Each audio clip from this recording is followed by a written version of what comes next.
Assalamualaikum warahmatullahi wabarakatuh. Perkenalkan, nama saya Anzela Fitri dengan NIM 2537004 dengan mata kuliah Konsep Dasar Ilmu Geografi. Saya akan menjelaskan tentang pertemuan kelima tentang geografi, yaitu konsep-konsep esensial dalam geografi. Konsep esensial dalam geografi terbagi menjadi 10. Yang pertama, yaitu lokasi. Lokasi yaitu di mana suatu objek atau fenomena berada di permukaan bumi. Lokasi dibagi menjadi dua kategori, yaitu lokasi absolut, yaitu menggunakan koordinat geografi, atau lokasi relatif berdasarkan hubungan dengan objek lain. Lokasi absolut adalah tempat yang diamati dari garis lintang dan garis bujur.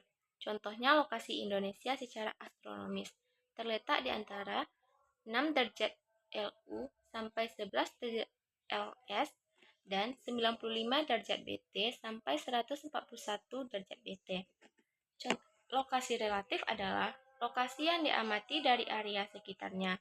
Lokasi relatif dapat berubah sesuai dengan objek di sekitarnya.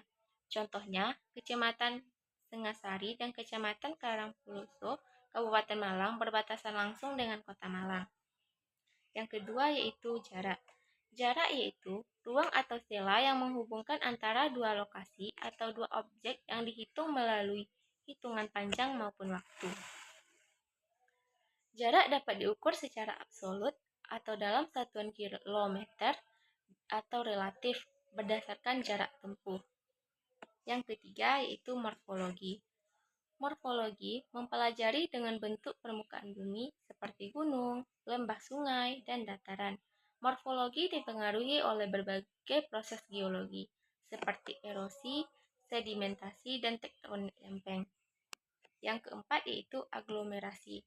Konsep ini menjelaskan kecenderungan suatu objek atau fenomena untuk mengelompokkan di suatu daerah tertentu.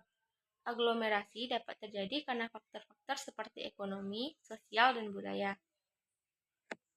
Contohnya, kawasan industri Siar, Surabaya, industri RKT Rungkut dibangun untuk memenuhi kebutuhan industri dan produktivitas di kota Surabaya.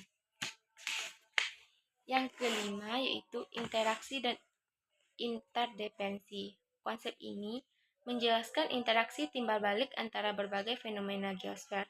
Contohnya, pasar di Kota Malang memerlukan pasokan bahan mentah seperti sayuran dan buah-buahan dan beberapa desa di Pujon Kidal untuk memenuhi kebutuhan konsumen.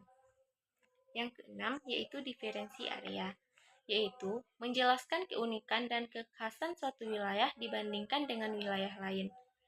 Contohnya, masyarakat di daerah kota Batu cenderung menggunakan pakaian yang tebal, berbeda dengan masyarakat yang tinggal di pesisir pantai selatan, lebih sering memakai pakaian yang tipis.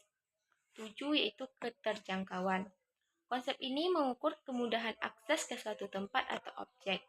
Contohnya, harga perumahan di Permata Jingga yang berada di pusat kota Malang lebih mahal dibandingkan dengan perumahan yang berada jauh dari pusat kota. Yang kedelapan yaitu pola. Konsep ini menjelaskan persebaran fenomena geosfer secara teratur dan berulang. Pola ini dapat didefinisikan dan dianalisis untuk memahami proses dan faktor yang mendasarinya. Contohnya, Kampung Kauman di Kota Malang memiliki dua pola permukiman. Pola pertama terdiri dari rumah-rumahan yang terletak di sepanjang gang utama di sekitar jalan, dan pola kedua terdiri dari rumah-rumah berkumpul atau memusat di satu titik. Yang kesembilan yaitu nilai kegunaan. Konsep ini menjelaskan manfaat dan kegunaan suatu objek atau wisata geosfer. Contohnya, pemerintah Kota Malang memanfaatkan taman kota seperti alternatif penyerapan air hujan untuk mencegah banjir di daerah pusat kota. Yang ke-10 yaitu keterkaitan ruang. Konsep ini menjelaskan bagaimana berbagai fenomena geosfer saling terkait dan mengaruhi satu sama lain.